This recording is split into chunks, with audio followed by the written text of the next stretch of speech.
কোরআন হাদিসে এত ওয়াজ থাকতে চরমনার পীর সাহেবরা কিসের জন্য আমাদেরকে ওনাদের বাপ দাদাদের ওয়াজ শোনাইবে? বলতেন আমরা কি আমাদের পকেটে টাকা খরচ করে ওনাদের বাপ দাদার কিচ্ছা শুনতে যাই? কি মনে ভাবছেন? এই প্রশ্নগুলার এই কথাগুলো আমার মোটেও আমার নয়। এই কথাগুলো হচ্ছে ইনাদের।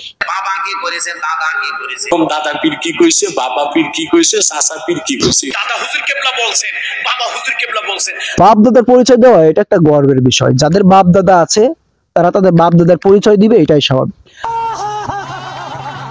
আর যাদের বাপ দাদারা থাকার পরেও নাই, তাদের পরিচয় দেওয়ার আর কিছু নাই। যেমন ধরেন চরমনার পীর সাহেবদের বাপ দাদাদেরকে সারা বিশ্বের মানুষ চেনে। মরহুম পীর সাহেব হুজুর তার মুফতি ফজলুল করিম রহমাতুল্লাহ আলাই, ওনাকে বাংলাদেশ সহ সারা বিশ্বের মানুষ ওনাকে চেনেন। দেশের গণ্ডি থেকে পার্শ্ববর্তী দেশ ভারত, পাকিস্তান, নেপাল, শ্রীলঙ্কা, মায়ানমার, আফগানিস্তান ও মালদ্বীপ সহ এশিয়ার সকল রাষ্ট্র সফর করেছেন।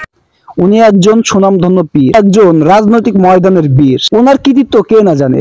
যখন তসলিমা নাসরিন পর্দার বিরুদ্ধে মুখ খুলেছিলেন, তখন আমাদের মরহুম পীর সাহেব হুজুর তার বজ্র হুঙ্কার দিয়ে তিনি মাঠে ময়দান লাফিয়ে পড়েছিলেন।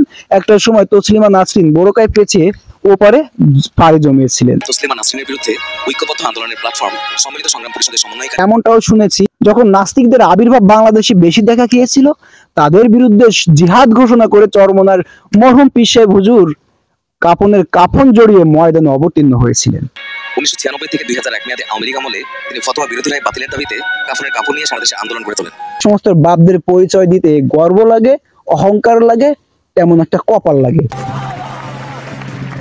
আর চরমনার মরহুম পীর সাহেব হুজুরের আব্বাজান মরহুম সৈয়দ ইসহাক সাহেব রহমাতুল্লাহ আলাই, ওনাকে কে না চেনে? ওনাকে কে না চেনে? উনি একজন জগৎ বিখ্যাত আলেম, যাদের কথায় লক্ষ লক্ষ মানুষ অল টাইম সমবেত হয়, যাদের একটি হুঙ্কারে মানুষ জিহাদের ময়দানে যাওয়ার জন্য প্রস্তুতি গ্রহণ করে। তাদের পরিচয় এবং তাদের পরিচয় নেওয়া এটা উভয়ের একটা গর্বের ব্যাপার। এমন গর্ব আর এমন কপাল আর এমন সৌভাগ্য তো ভাই আপনাদের নাই। এই যে দেখেন আপনাদের পরিচয় দেওয়ার কি আছে? সর্বোচ্চ আবুল আলা মওদুদী সাহেব, ওনার গল্প ওনার পর্যন্ত সীমাবদ্ধ। আবুল আলা মওদুদীর আব্বাজানের নাম কয়জন জানে? আবুল আলা মওদুদীর তার দাদাজানের নাম কয়জন জানে?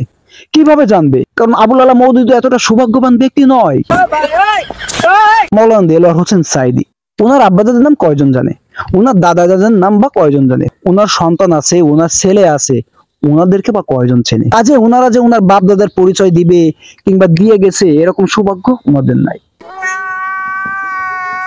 যাদের বাপ দাদারা ওইরকম খ্যাতি লাভ করেছেন, ওনারা তো ওনাদের বাপ দাদার গল্প দিবে। এটা দিতে একমাত্র কপাল লাগে ভাই, যে কপালটা আপনাদের গোত্রে কারোর নাই। আল্লাহওয়ালাদের কথা শুনলে একটু হলেও ঈমান সতেজ হয়। জাস্ট এই পর্যন্ত সীমাবদ্ধ আমরা। আব্বাজান রহমাতুল্লাহ শুয়ে আছেন, তিনি কি বলতেন? আমি ইন্তেকালের পরে গোটা দুনিয়ার মানুষ আমার কবরের মধ্যে ফুল দাও, মালা দাও, শ্রদ্ধা করো, সম্মান করো। আর মাওলানা আমাকে মাফ নাই করে, তোমাদের শ্রদ্ধা সম্মান কিছু আসে যায় না। আজ গোটা দুনিয়ার মানুষ আমার কবরের মধ্যে আমি মারা দেওয়ার পরে ঝাড়া মারো, জুতা মারো, ঝালু মারো, আর মাওলানা আমাকে মাফ করিয়া দেয়, তোমাদের ঝাঁটা ঝালতে আমার কিছু আসে যায় না। এর বেশি কিছু আমরা মানি না, এর বেশি কিছু আমরা জানিও না। আমরা আমাদের আকাবিদের দেখানো পথ অনুযায়ী চলবো, জাস্ট এতটুকু। তো বাবারে যদি কেউ মনে করিয়ে দেখো আমি এত আমল করতে পারবো না, ঈশান আমাকে বেহেশতে নিয়ে যাবে, তুমি মুশরিক দিয়ে গেলা, অর্থাৎ আল্লাহ পাকের সামনে অংশীদার বানাইছো তোমার পীরের। আমাদের আকাবির যারা ছিলেন, আমাদের মুরব্বী যারা ছিলেন, তাদের পথে আমরা চলবো, তাদের দেখানো পথে আমরা চলবো, এবং তারা যা বলে গিয়েছেন সেটা আমরা করব। কোন পথগুলো? যে পথগুলো নবী করিম সাল্লাল্লাহু আলাইহি সাল্লাম করতে বলেছেন, ঠিক ওই পথগুলো। আর যে পথগুলো নবী করিম সাল্লাল্লাহু আলাইহি সাল্লাম নিষেধ করেছেন, ওই পথগুলো আমাদের পীর বললেও আমরা যাব না ভাই। আমরা এই আকীদায় বিশ্বাসী। কোন পীরের বাবারও ক্ষমতা নাই কোন মুরিদকে বেহেশতে নেওয়ার জোর করিয়া। আপনারা যারা আমাদেরকে উল্টাপাল্টা মন্তব্য করেন, একেবারে অনুচিত। সবাই ভালো থাকবেন, সুস্থ থাকবেন। দেখা হচ্ছে নতুন কোনো ভিডিও নিয়ে। সবাইকে আসসালামু আলাইকুম।